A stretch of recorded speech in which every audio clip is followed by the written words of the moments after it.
Welcome everyone to Ride the Stream, where we're talking about Lost, the television series that ran from 2004 to 2010. Welcome back if you have been following along, or welcome to our new viewers. Just let you know if you're new to here, we do talk about the entire episode, so there will be spoilers of the episode, as well as, discussing prior episodes and how they relate to this one. So if you haven't watched this episode, definitely take a pause, go watch it, and then come back and join us for our discussion. Today, I am your co-host, Michelle, and I am joined by my ever wonderful co-host and good friend, Travis Licata. Hi. Thank you. Hi. And I know we've talked offline in our little green room, how much you've enjoyed revisiting Lost again as our veteran viewer of our duo here. I'm a newbie. I've watched through episode 21, and am kind of going through rewatching in our prepping for our discussions. But after episode 21 of the first season, I will be a total newbie, and will be watching everything else for the first time. So, but Travis has been wonderful at keeping hidden any spoilers that he knows beyond the first It's so season, hard. which is very appreciative. I have no idea. So he's done a very good job about that. So anybody that is new and is like me and hasn't watched the series before, um, you're in for a great discussion, both new and veterans of the series that have enjoyed it when it first aired or through prior watching since its 20th uh 20 years ago that it was first shown. Hard to So believe it's been 20 years. yeah, so it's the 20th anniversary. So it seems just absolutely perfect that we're discussing Lost here as our first series that we're taking a deep dive on. So we are up to episode 16 of the first season, called Outlaws. It was originally broadcast on February 16th of 2005, so kind of right in line with when we published this episode. It'll probably be a little later in the year, but it's definitely within the Very 20. close. Yeah. And as all prior episodes have done, they kind of focus in on one character. Typically, the focus is on one character or maybe two, and their flashbacks. So, like we've had Michael and Walt because they're together, Sun and June because they're married. And man, if she isn't just like clockwork, I swear. Sorry, just little behind the scenes. Cleo comes in here every time during our recordings. And anyway, enough said. We'll have a cat. We'll do some type of like cat counter, like up here in the corner or I know, something. Like, really, really. So, uh, Algernon's up there. He's taken his nap, and now we've had Cleo. And of course, off screen, I have Cecily, my vidcast buddy, right here with me. So she's leaning against my every arm. episode. Every episode, she is with me. You just don't necessarily see her. Um, I don't, I think, Travis, if you're ready, I'll go ahead and today I'm going to give a brief plot synopsis because there's a lot of unpacking, a lot of conversations that were had during the episode that I think we'll probably touch on and discuss further. So I don't want to belabor different conversations that were had um, during the plot synopsis, since we'll probably delve into that a bit more. But if you're ready, I'll go ahead with Yeah, our synopsis. Okay, let's go great. for it. All right. So, episode Outlaw really focuses on Sawyer as he deals with a boar who he thinks has a personal, who thinks has personally targeted him and his little camp area, and as well as Sawyer's memories of killing who he thought was Frank Sawyer, but then learns that he was conned by an old con buddy.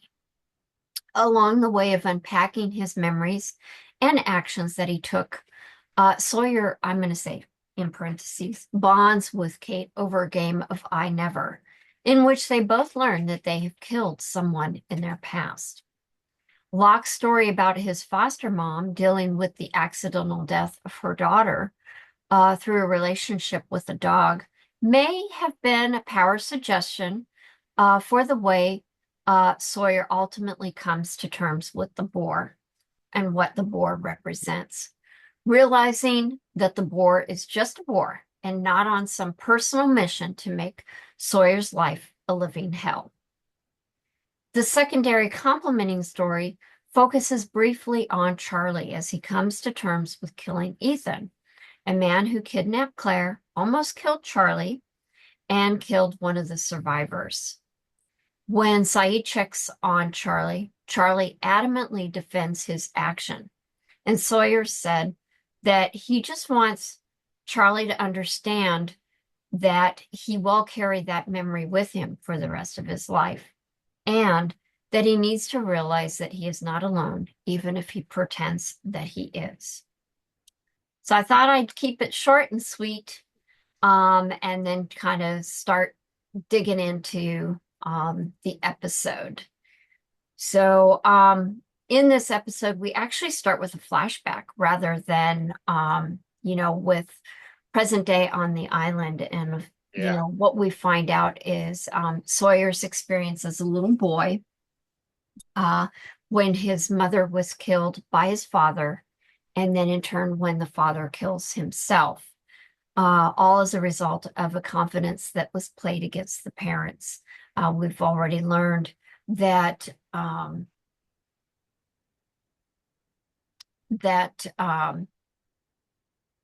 Sawyer has become a con man using basically the same con that the person did on his own parents. I think what we didn't know is that Sawyer's father actually kills himself in Sawyer's room while he's sitting on Sawyer's bed. And Sawyer, as a little boy, is hidden under the bed. And oh man, that was so tense, just to kind of get our conversation going to realize Yeah. that the little boy, Sawyer, is actually under the bed at the time that his father kills himself. Um, I'm like, wow, that was tense, powerful, not knowing what was going to happen, you know. Yeah. And this episode starts with a scene that really, for me, changes my perception of Sawyer. Um, like earlier in this season, Kate reads the letter and describes the actions that take place. And that doesn't seem to, for me, to remove the assholery of Sawyer's character. But seeing what happens to him as a boy, his mom comes into his room because his dad is angry or drunk or both, trying to get into the house. And she says, hey, we'll pretend that you're still at your parents'. We'll make your bed, get under the bed, don't come out no matter what. Um, and he has to listen with the door shut as the father breaks in, and the mother realizing that he has a gun, Yeah, and hearing the gunshot blast, um, and then seeing footsteps at the door opens and him coming in, and initially wondering, this is one of those moments where when I watched it for the first time, I was like, oh, is there a chance that he peeks under the bed? I had the Um, same thought. and he turns and sits, and then you hear the gun reload and the gunshot blast again, and that completely, it doesn't obviously change. You sh you shouldn't treat people like crap, like Sawyer does. But this just changes my perspective of being a little bit more sympathetic towards Hmm. his character, and makes me feel like I now have a rooting interest in wanting to see him his life around. Because we've talked about how everyone on the plane that survived is dealing with trauma, Hmm. but we get to see all of the additional trauma that's taken place before that event even took place, and that they're still unpacking these things. And that scene is just, it's very vivid. And I can't imagine being in a situation like that, let alone how that would catapult, let's see, 9 at the time, Yeah, like I think he's supposed to be 9. Yeah, around that like age. just catapulting his the trajectory of his life from there. I mean, it's awful. Yeah. Like, as a first time viewer, like when you see that, how stressful was it for you? Like, did you have any thoughts of, and did any of your perspective towards his character change in that moment? I think so. I think similar to yours. I think you made an interesting comment that even though Kate read the letter out loud at Sawyer's request, for the full impact of the fact that this is a letter that he wrote as a boy to the person that caused his parents to be taken away from him, it isn't until you actually get the flashback that it really impacts you at a personal level. It's almost like the old adage, picture's worth 1,000 words, and I really feel like here we've heard the words. Now we actually get to see the memory. And it is even more jarring, more stressful. I remember holding my breath when you're hearing, because a lot of it is, you're hearing sensory rather than being able to see anything, because you take the perspective of Sawyer as the little boy and you're looking out from underneath the bed. Yeah, And all you see is the light coming through underneath the door. And you hear, the father break into the house, the mother yelling, "What are you doing with that gun?" And then you hear the gunshot, the thud of her body. At first, I almost thought I saw blood kind of coming into frame underneath the door, but it wasn't. It just was a trick of the light. But mm, um, you know, I know I was holding my breath. My heartbeat was racing um because of the situation. And like you, I was totally worried that he, the father, might peek under the bed. Because even though the bed was made and she was going to say that, the son was still with the grandparents or, some other family, you never hear any of that dialogue. So you don't know yeah, if the father truly believes that is the case, that the son is not there. Um, because otherwise, you know, he probably would have shot the son, like other instances of crimes that we've heard where a father will just say, that's it, take the wife out, take the kid or kids out, and then turn the gun on himself, and unfortunately, lots of trigger warnings around all that, that even though you yeah. don't see it, you do hear it. And you, as a viewer, you do have to process that and come to terms with that. So just FYI, about that kind of content, that even though we're hearing it, we are hearing a lot of violence going on, Yeah. that we're not seeing. But yeah, having that flashback and seeing how conflicted Sawyer is up to that point, things start to connect. as far as why maybe he is the way that he is, at least some of it. Um, you know, when he wakes up, he's registering some noise around him, and that actually, pulls him from sleep. And there's a boar in his tent. The Yeah. boar doesn't attack him, but he's like, "What the heck?" When he turns on the flashlight and here's this boar. And the only experience that we've had prior with the boar is the boar actually coming after people, um, going after the dead bodies in the plane and things like that. Um, so there's real danger right at that moment, and the boar takes off, and of course Sawyer goes running off after the boar. And it creates to me, uh, you know, at first I'm thinking, why is the boar so prevalent in Sawyer's story for this episode? And I think I even jotted down that I felt like the metaphor of the boar and the con that gets played against Sawyer, how they kind of parallel each other as far as you have choices and then you have to live by those choices.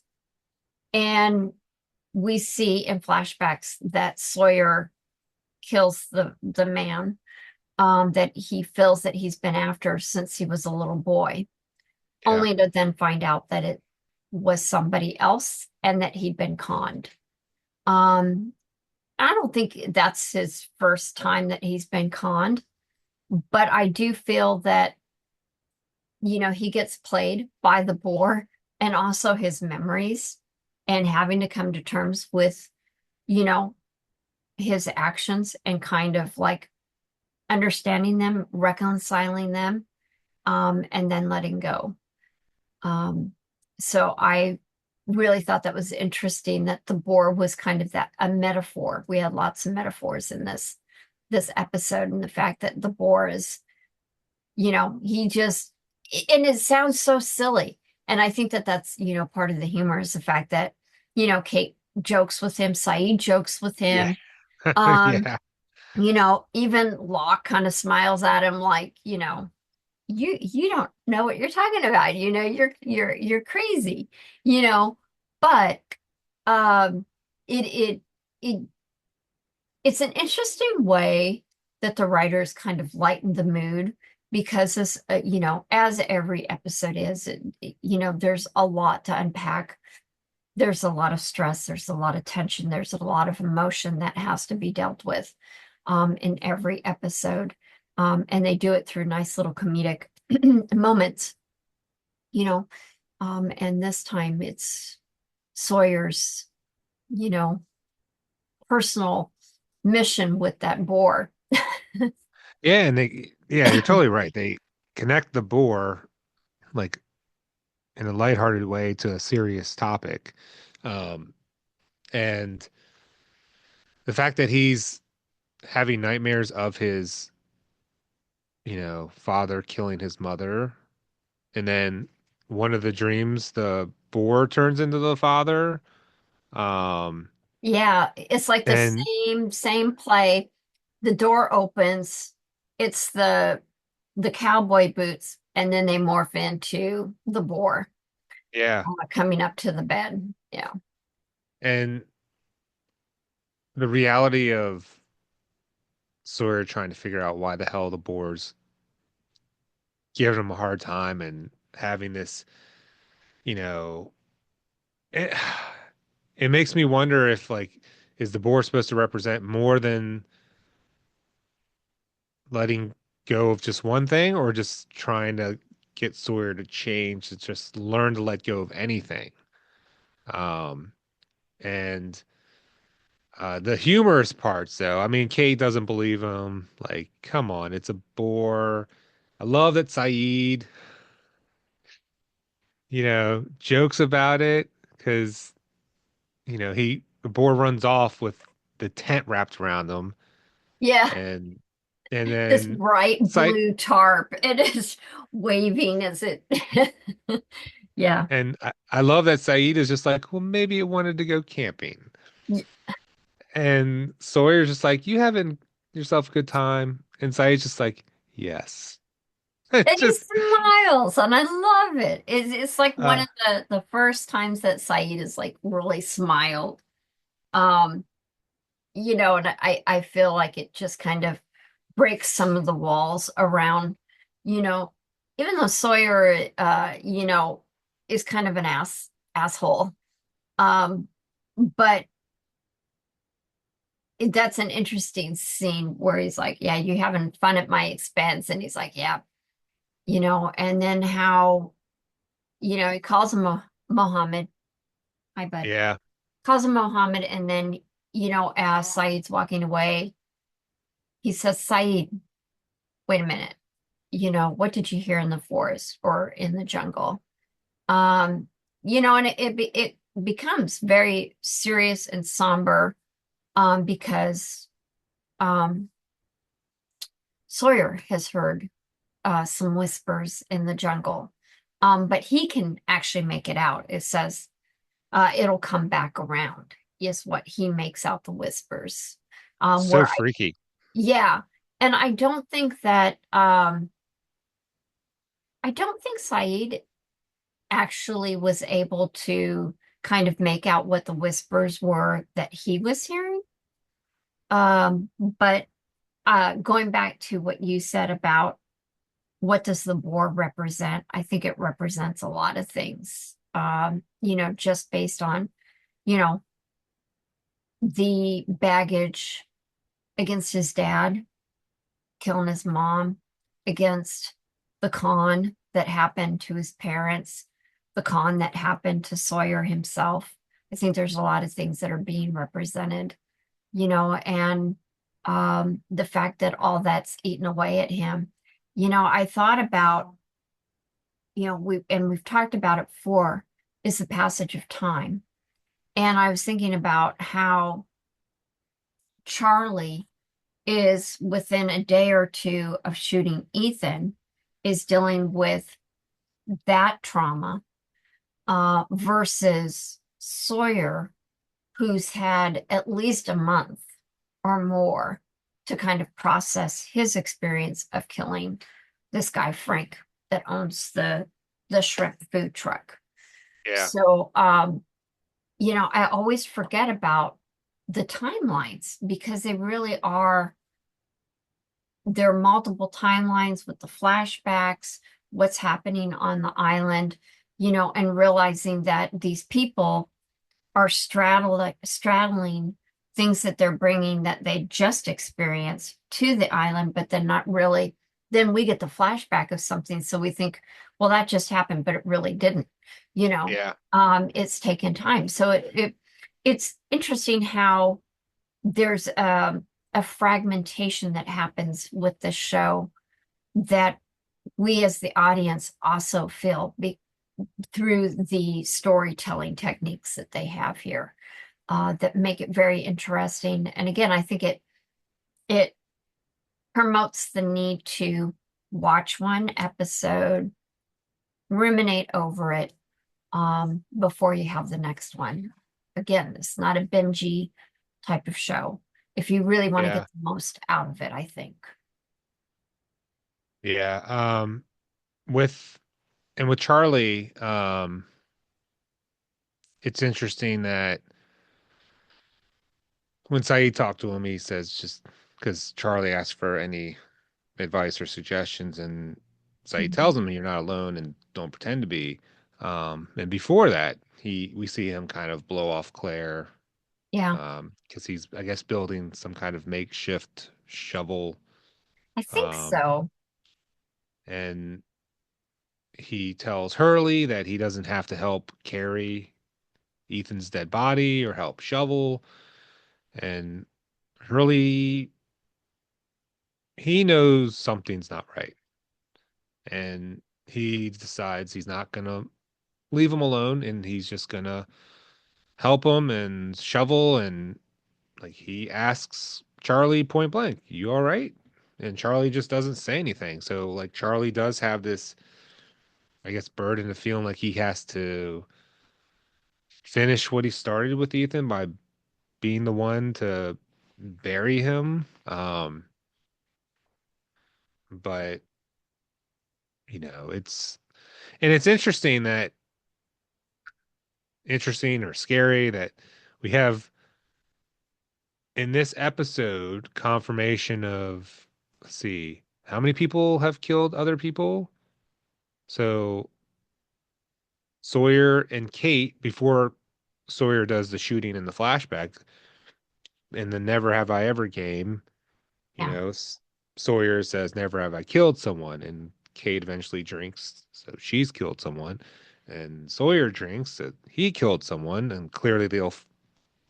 A few minutes later, we'll see the flashback of him shooting the guy he thinks is the original Sawyer, but and then Charlie, Charlie killed um, Ethan. Saeed admits to, volunteering for the shooting squad. Um, but he talks about how he would just randomly start getting nightmares and wake up at night and dealing with the fact that he's troubled by something that he doesn't necessarily regret because he volunteered to do it and felt like it was the right thing to do. But in one episode, we have was that four people talk about like how they've Hmm. killed someone. Yeah. That's an alarming number of people on a, and that makes me wonder, well, how many people are in the main cast? Like, what's the percentage of the cast that's killed someone? And then you have someone like Locke, who's ultimately, an enigma himself because he has all of these skills and stuff, and it makes you think, well, has he done something? Um, Yeah, we have to and wonder then, him and Jun, yeah, oh, because we don't yeah, know about Jun he either. he came home bloodied one night. Yeah. So Um, what did he do? and we have Jack's father appear in this episode. Great scene with Oh yeah. Sawyer. But technically Well, he killed he the didn't someone died on the operating table. Um, and through Jack negligence and being under the influence of alcohol, he did contribute to her death. Yeah. so just a really alarming kind of thing to think about when a good percentage of the cast have gone to such extremes to harm or kill someone else for whatever reason. We still don't have all of those answers yet, but I thought that was kind of interesting because I don't think I realized it when during my initial watch that they really do give a lot of answers in this episode. Hmm. I feel like more times than not, through what we've watched so far, there are always going to be more questions than answers that you get. In this episode, I feel like does provide a decent amount of giving more insight into who these people are. Yeah. Um, we learn that Kate is married, Briefly. um, briefly. Um, Stop. Sorry. Give me a sec. no, Stop. Got a it's kitty cat cat life. Yeah. misbehaving, trying to pull the desk apart. All right. He's good now. He's settled in. uh, yeah. So, I do think that this episode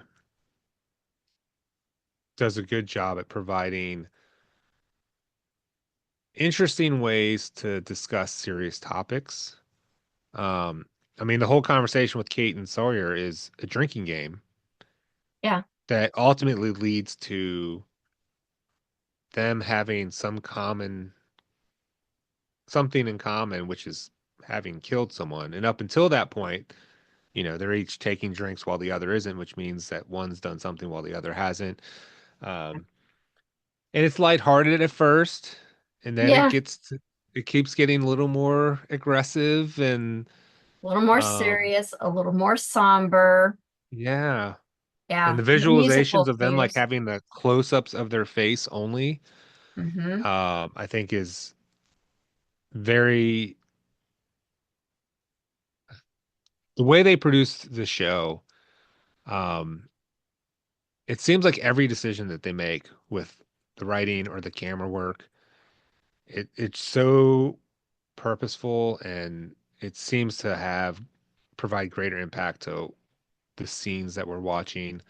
I mean, even Sawyer chasing that boar with his shirt off, running through the beach at night, running into the jungle, and then him being surrounded by nothing but trees and then hearing the whispers like all around him. Like, and then you see the visual, like him Yeah, from up above above and the him. side and behind, and like Yeah, it's really immersive, it the whole really is. experience. Yeah. Um, as well as with the musical cues. We didn't have like a specific song for this episode. They don't do that very often. Um, but the musical cues that they used to coordinate with different scenes is again spot on and really help to evoke a certain tone, a certain feeling, emotion, a certain mental state, either for us, the audience, or to heighten what's happening on the screen. Yeah. Yeah. And yeah, you said something. I was like, I totally agree with that. Hmm. Now maybe it'll come to me, but yeah. Oh, I know what it is. You commented that we got a lot of answers, and I feel like, well, we haven't heard Hurley's story. I think Which is he's the only amazing. other character that is kind of a, I'm going to say a kind of a primary character that we haven't heard his story yet or seen his story yet. But this, is a majority of the people now of our main people that we've seen their story. And like you, I do feel like we got a lot of answers, and I'm almost like, huh, it could stop now, and I'd feel like I'm at a good place. I mean, obviously, there's still a lot of questions. What are the whispers? Did Sawyer even really hear the whispers? Because of the fact that, you know, there's such a very distinct message in that whisper that I Yeah. do kind of wonder if it wasn't um something from his own mind that he's hearing as he's coming to terms with having killed the guy and his dying on his dying breath. It's he says that it'll come back around, you Yeah. know. um and I don't know, I initially thought he's talking about Sawyer, but I don't, I am almost like Sawyer has come full circle, and he can either choose to say, I'm done trying to find somebody that I will probably never find, that had the hand in my parents' death. Or is the man's dying breath talking about Hibbs, that it'll come back him, to Hibbs for playing the con to get somebody unknowingly to kill him because he Yeah. owed him money. And the fact that this guy, Frank, even says, you don't even know what you're doing, do you? You know, and I feel like, Sawyer is like starting to connect dots, like things are starting to clink down into place right at the end of that flashback.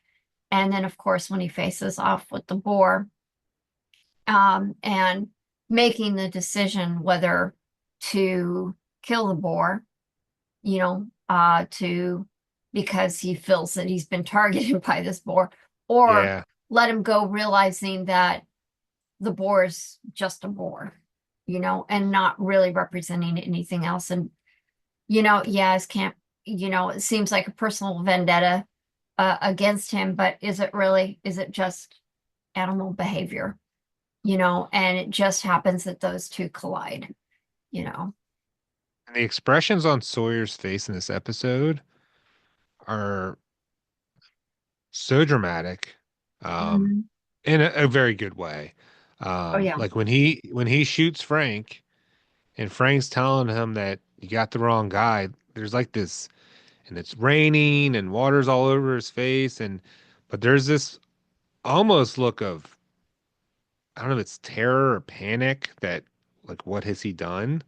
Yeah. Um, and then you get to the point where he's got the gun on the boar and his expression is kind of his head's kind of tilted down, so his eyes look a little darker.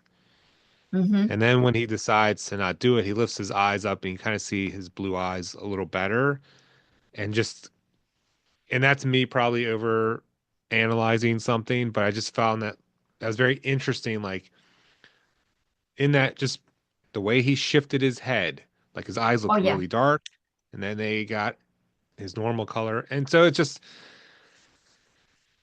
like nothing is ever just clear cut. There's never an easy answer. And Sawyer, I guess, coming to terms with whatever that boar ultimately represents for him in that moment, Hmm. um, almost,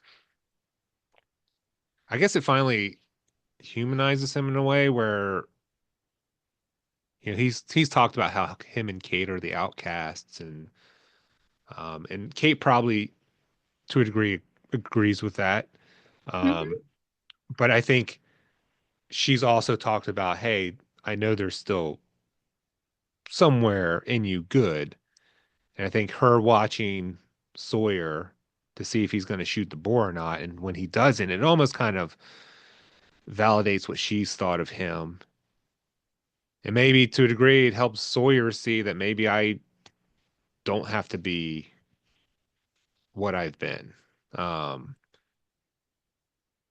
yeah, I think I think this is the episode for me where you kind of, you know, I like Sawyer. Hmm. And that's awful to say. He killed someone in this episode.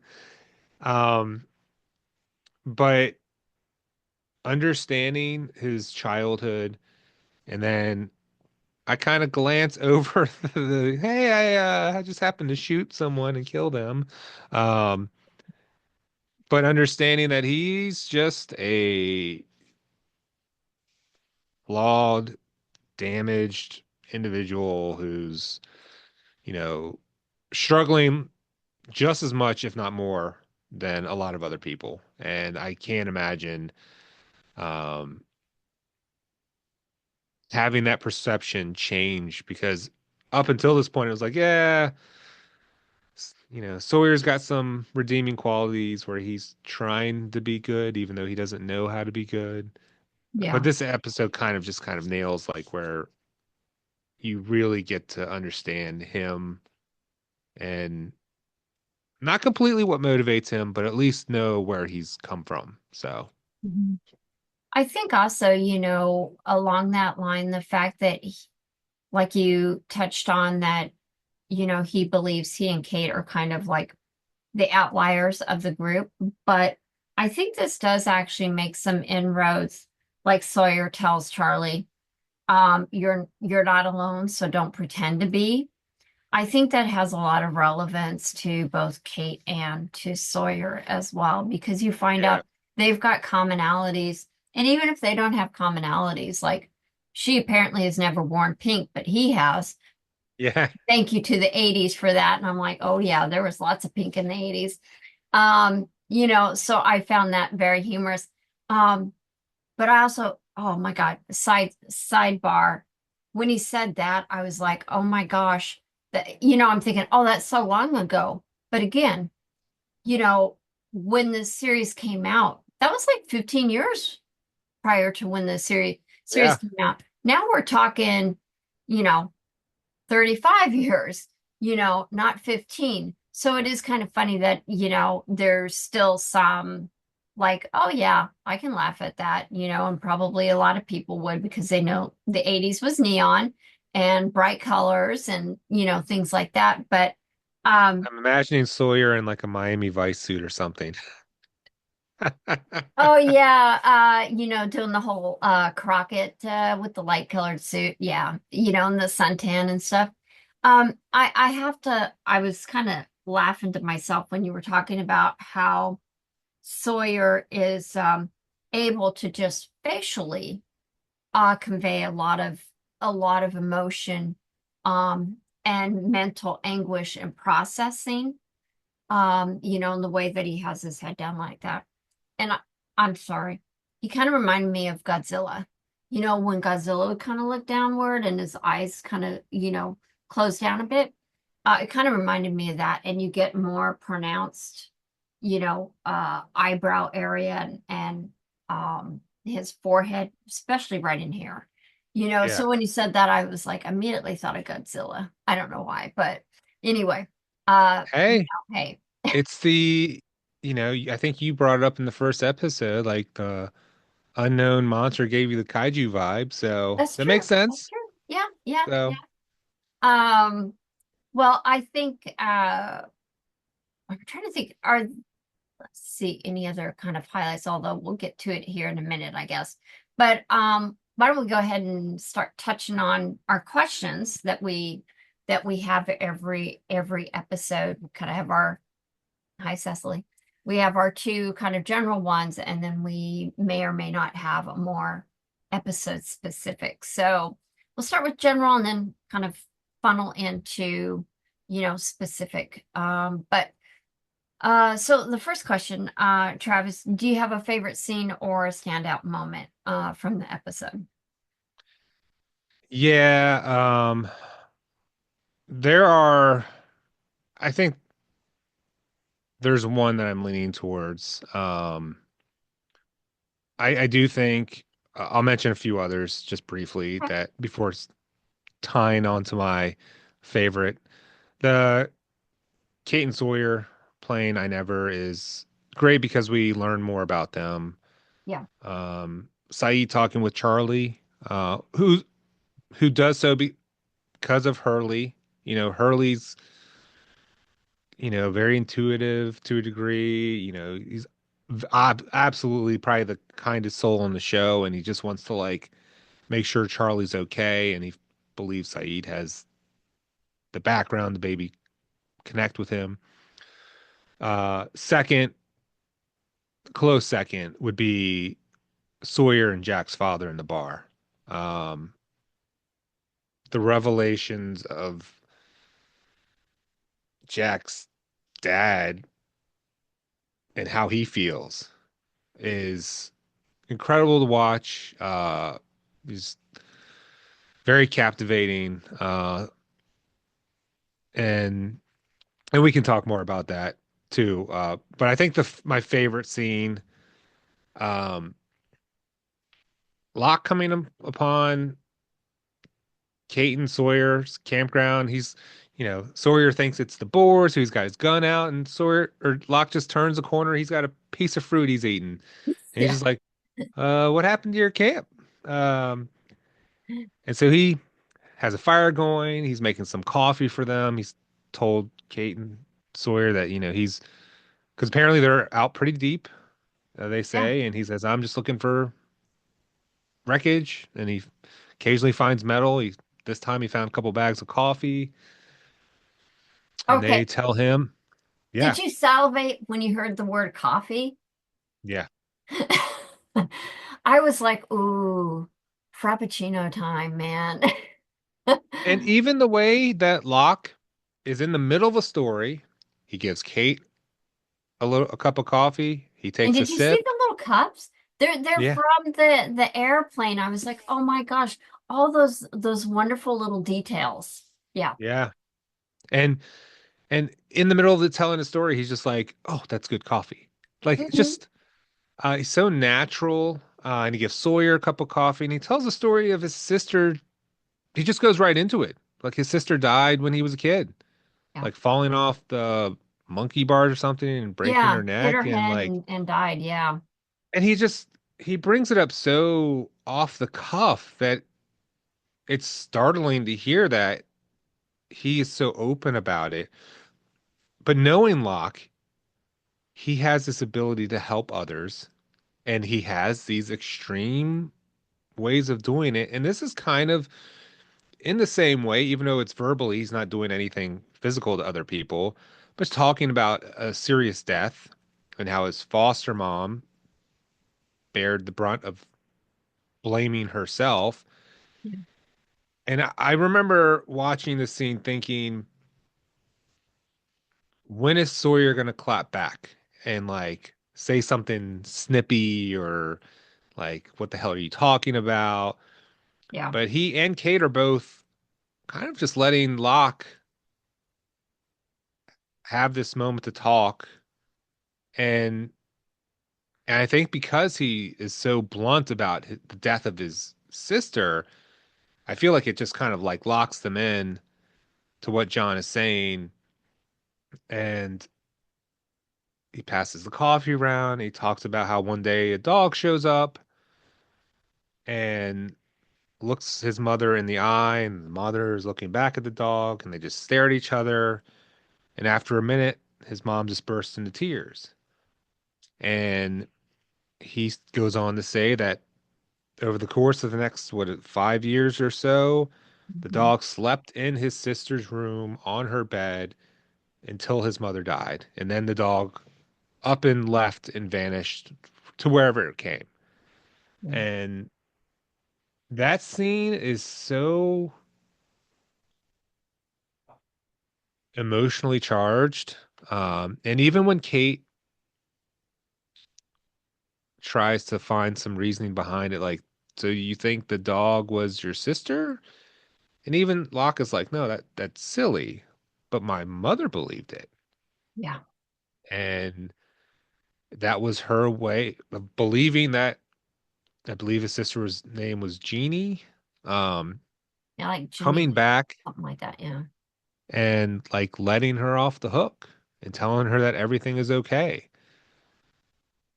And him giving that explanation, he's when he's saying that, he's talking to Sawyer. He is. Yeah. And Sawyer is kind of like taking that in. And this is, I saw that scene and I was like, I love Locke. Like, I adore what he says. Like, I know he's harsh with his tactics, um, but I think he really comes at things with good intentions. Um, and Mhm. this scene in particular, it's kind of like, okay, I like Sawyer. Yes, he killed someone this episode, but this episode makes me like him. And yes, Locke has done harsh things, but him trying to find a way to bond with Sawyer and even giving him the cup of coffee, Mhm. Sawyer takes it and he kind of seems, oh, you're giving me a cup too. Like, it almost makes it feel like Locke is trying to welcome Sawyer into the fold and say, "Hey, come on, you're not alone. Like Yeah. we're kumbayaing here over some coffee together.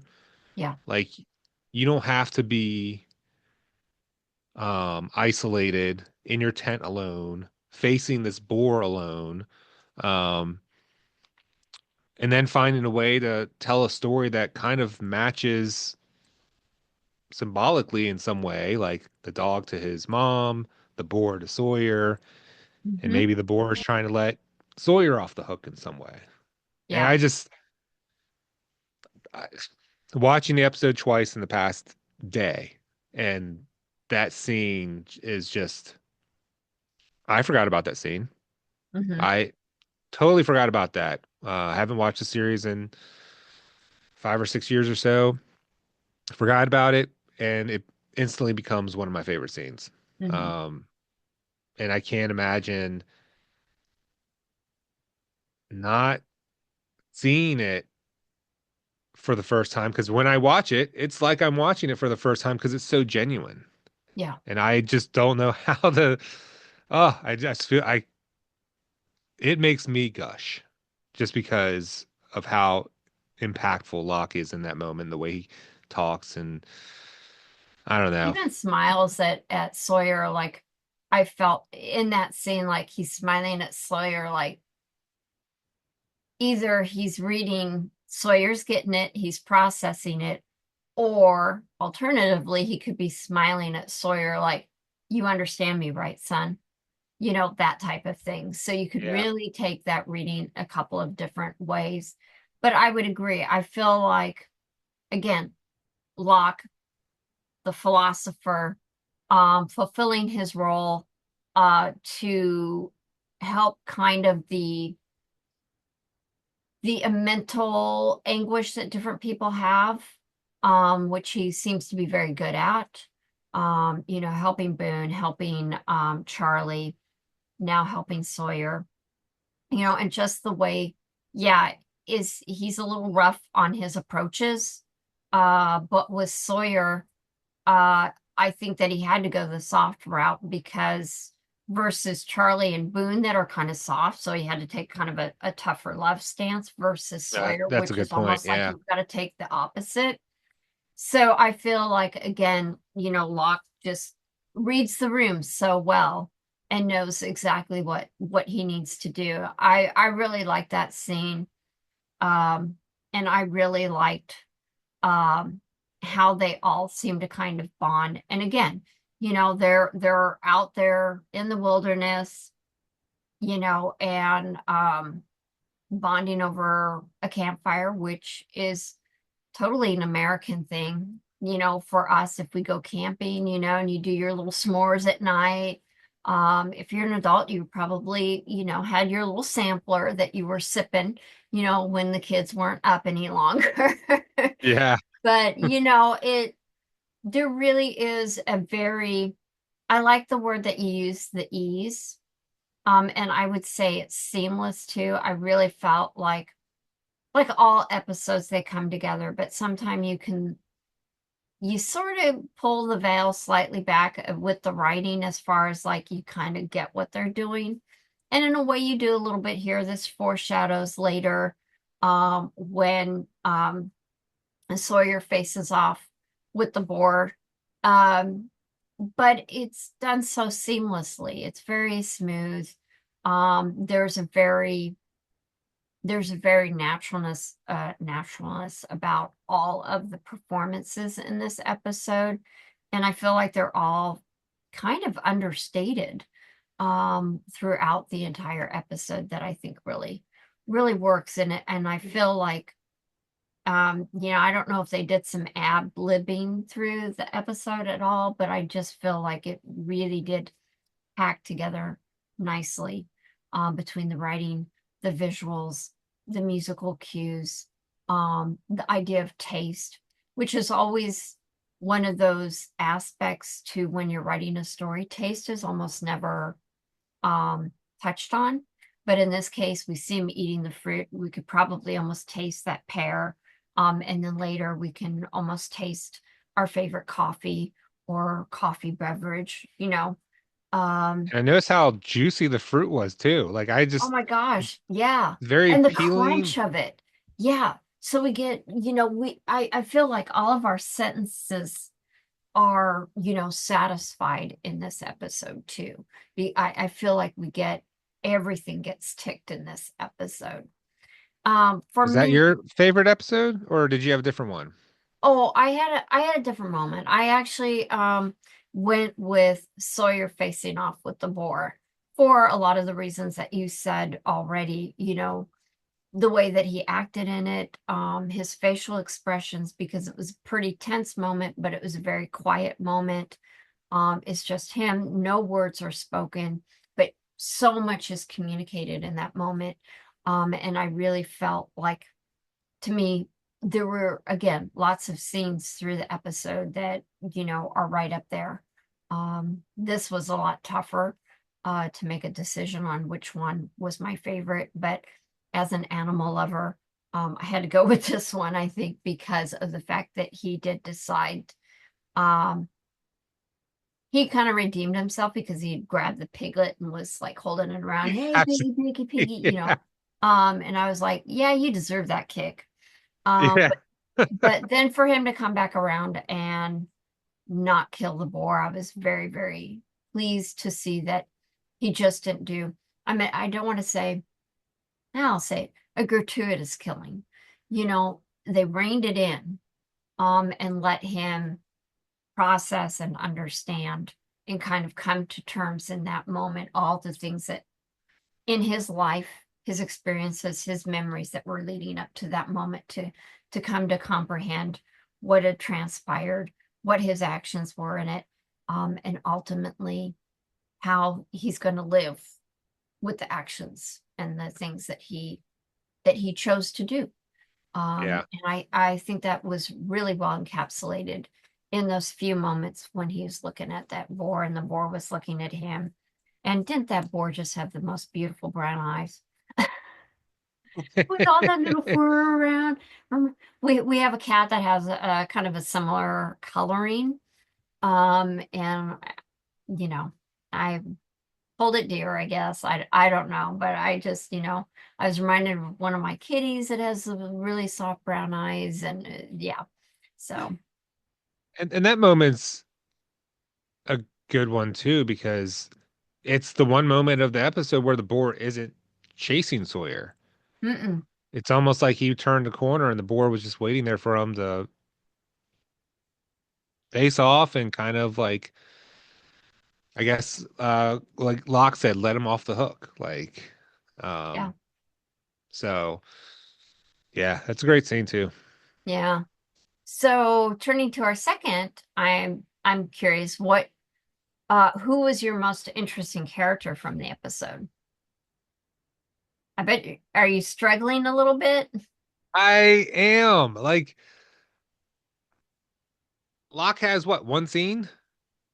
Yeah, In that one scene, I'm like, oh my gosh, is he the most interesting character from that one scene? But Sawyer has a lot of great stuff in this episode. Kate. Kate is great in this episode.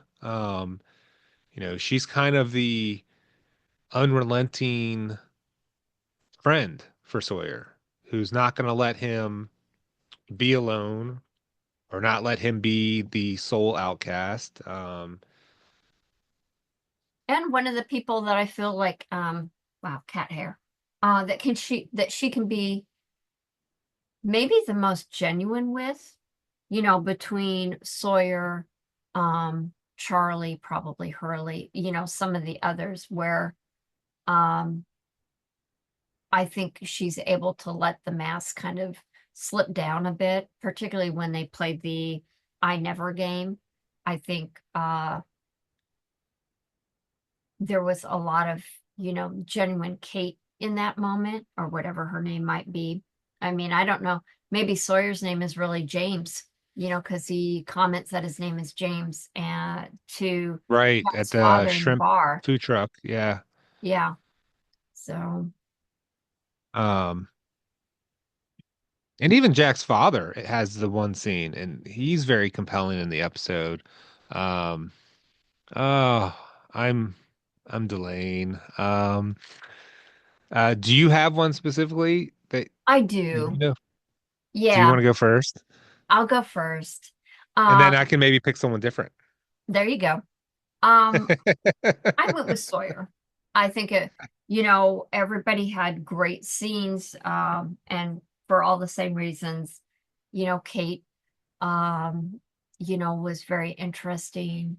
I think Charlie dealing with his trauma of killing Ethan, um, Jack's father,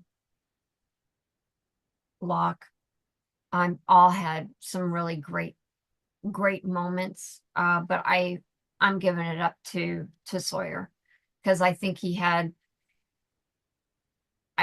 was at a very low point at that, when he's having the nightmare at the beginning of the Yeah, episode, and then dealing with the boar and, really taking it personal, and how damaged somebody can become without maybe realizing how much they're carrying. And I just felt that the story really was conducive to Sawyer, understanding his part in all the things that transpired. I yeah, just feel like at that in this episode, everything kind of came together. And it's like you said earlier, you come to have a much better understanding of how Sawyer ticks, why he does maybe several things that he does, and then in the end for him to grow. I think that that's always kind of an important aspect of why I choose a character. It's kind of that mini hero's journey, kind of, using that as the criteria. And we didn't touch on it, but at the very end, Sawyer, who has always been one to leverage his power, whether it be, the items that he's collected, and he even mentions it that, when Kate says, oh, Jack was looking for the little alcohol samplers, because he could use that as a disinfectant agent, right? Yeah. And the fact that Sawyer actually had it, you know, um, he also has the gun. They talk about that at the beginning, and that, Jack says that's fine, let him just have it. You know, I don't want you owing him something, you know, so don't go after the gun. And in the end, the fact that Sawyer gives up some of that leverage of power when he jokingly comes upon Jack and says, stick him up when he's got the gun in his hand. And Yeah. Jack says, you try to be funny? And he's like, yeah. And I like how that kind of mirrors at the beginning with his conversation with Saeed. Yeah. And how, he flips the gun so that he hands the gun back to Jack, handle first, very submissive way to, not submissive, but the correct way to hand a gun off.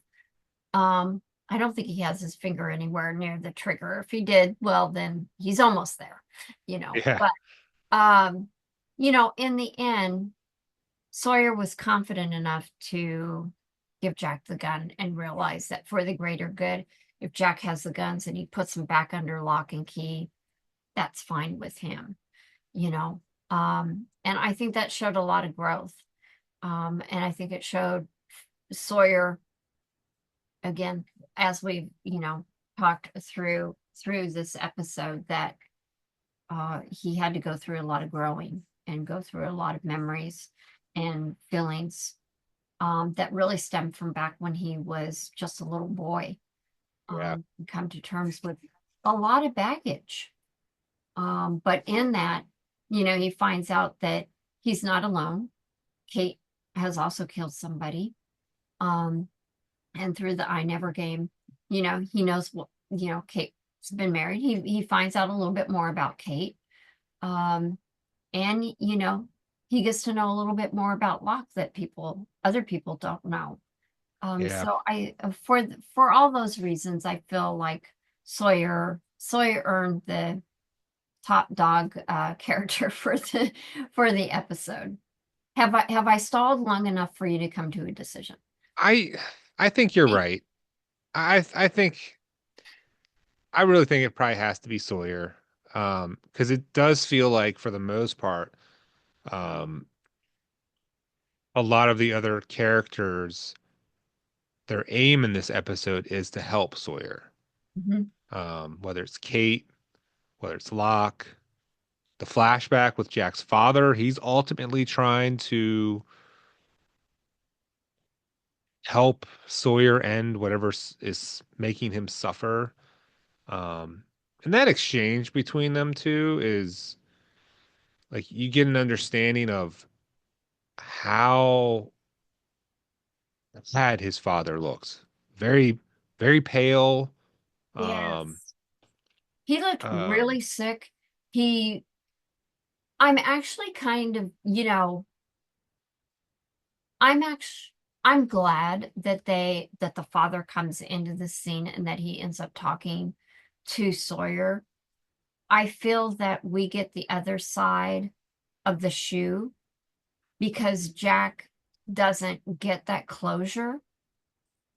Sawyer gets the closure, yeah, and I was kind of like sad that he did say, well, your father loved you because I met him in a bar. I'm pretty sure it's your dad. He said the same yeah, thing about the Red Sox and the fate. Um, he didn't. But um, for us as the audience, we got closure on a bit more about the father and where he was at mentally in the last days of his life that Yeah, and Jack's not going to have. before we got on here, I was thinking that I wondered because Sawyer ordered a bottle at the bar to share with his dad, and it made me think, oh, is that bottle ultimately what led to Jack's father dying? Because I think he died from like a heart attack based from the alcohol. And then on the flip side, Jack's father kind of motivates Sawyer to get to action, leading to him pulling the trigger because he asks him if whatever business he's in town for would ease his suffering. And Sawyer says yes. And he's like, what are you doing here? Mm-hmm. And Sawyer's like, well, it's not that easy. He's like, if you don't want to be like me, yes, it's that easy. Um, so just the way these people have like the writers have like intertwined their lives in a way where people don't know who they're meeting with yet in Mm-hmm. these flashbacks. And then at the end, when Sawyer realizes that Jack is the son that the guy in the bar was talking about, because he talks about a comment he made about the Red Sox never winning the series. Yeah, Um, and Sawyer just kind of connects the dots and he could have old Sawyer, as if the show's been on that long, but old Sawyer could have easily like made an offhand comment, some mm-hmm. crude comment about, you know, meeting his daddy, as he would call him, drunk in a bar, but he doesn't take the opportunity, which I think says a lot. Um, yeah, so Sawyer, I think that's the right choice. I think he's the most interesting character. You're pulled in by the trauma right at the start of the episode, and then you know, finding some closure at the end. Um, yeah, this is an amazing episode. Um, one that I think you could easily rewatch, and not get tired of. I would agree with that, and I think that there's even probably more to unpack between the conversation between Sawyer and Jack's dad. One of the other things that there was a couple other things that I kind of noted in the watch. Well, first, shout out to getting to see Robert Patrick, um, you know, Yeah, as a guest star, seeing Jack's dad, the actor, return to do a bit more of that role, and done well, as well as the fellow that played Frank being, I don't remember the actor's name, but he was Cyril from Scandal, the show Scandal. So I think, yeah, this is way before the show Scandal was on. But it was neat to kind of see him acting in this as well. What I was going to say is that, we miss the opportunities to find out more about the island, because Saeed left Danielle, who could have been a wealth of information about what she knows about the island since she's been there for 16 years. Ethan, who is another source of uh, information about the island, is shot dead. And then Claire comes up to Charlie and says, I had some dreams, well, actually memories. And she asked him to go for a walk with him, but he declines. And I was like, Charlie, we yeah, want to know more. What did she remember? And of course, that door was shut. I was yeah. like, oh, damn. maybe we'll find out down the road, similar to maybe Sawyer will eventually be in a headspace to talk to Jack where they're on a more friendship level, where maybe Sawyer will feel comfortable to let Jack know, say, I think I may have met your dad. And if it was your dad, then he expressed how grateful he was that you made the decision that you did, and the strength and the courage that his son showed. So I'm hoping maybe that'll be something that'll get played out later. I'm just trying to see if there was, oh, my only other thing, and I mentioned this early on, is wondering if Locke's story was also kind of a power of suggestion to Sawyer on how he would act when it came time for him to face off with the boar. So, Yeah. that's kind of ambiguous and vague. But who knows? Maybe there was a little power of suggestion there. Don't know. But what about you? Are there other things that we should touch on? Anything we missed in our conversation? Um, I think I think all of my highlights we've kind of touched on. Um,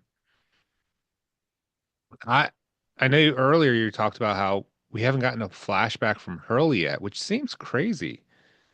Like Yeah, I did take a quick like peek at our schedule.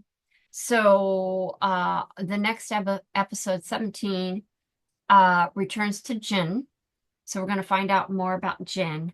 And then I think it's the week after that, episode 18, where we'll finally get some backstory for Hurley. okay. So he is coming, but yeah, we don't know about Hurley for a couple more weeks. Yeah, his interactions are just so sincere. Um, kind of I mean, I think a lot of the cast has that ability to just um have these thoughtful moments, you know,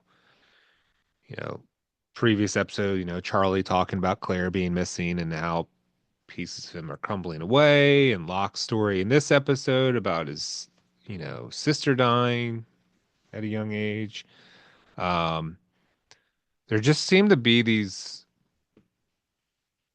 really important moments in these characters' lives that they're willing to share, or talk about their feelings, um, which is important because I know for me growing up, it's not always easy to talk about feelings.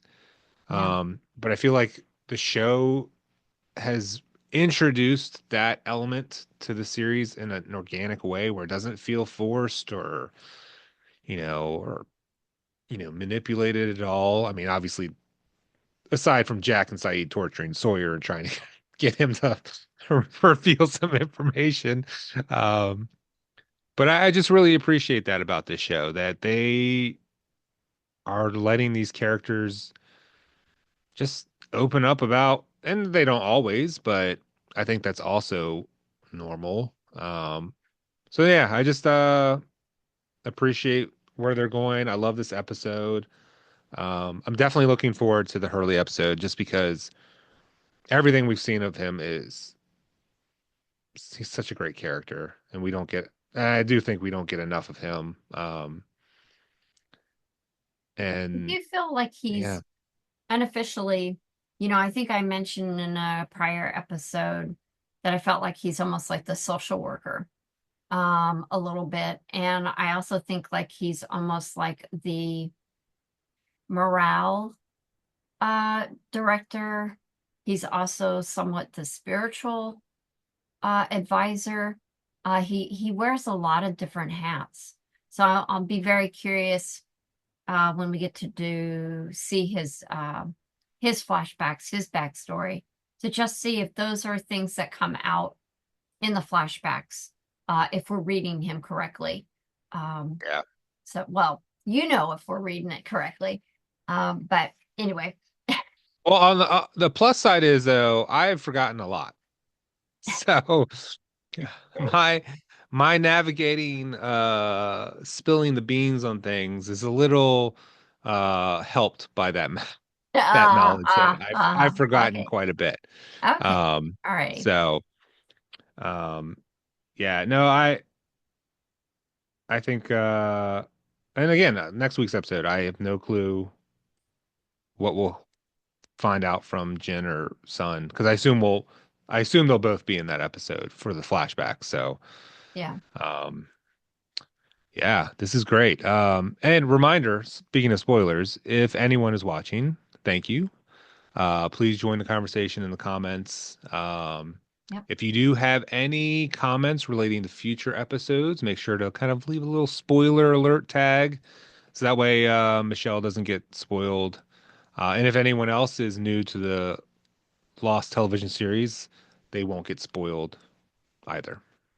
Yeah. They're if they're kind of pacing along with us, then yeah, just to be accommodating to any of our other new Lost fans that are watching the show along with us again. So we appreciate that. And of course, we appreciate all of our returning viewers, as well as anybody that is new.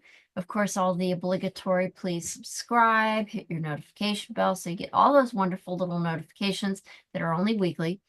Just so you know, so you're not going to get inundated with a bunch of notifications. Because our episode drops every Friday at I think 9 a.m. Eastern Standard Time. So you can always, jot that in your planner or your little bullet journal, that's when our episodes drop each week.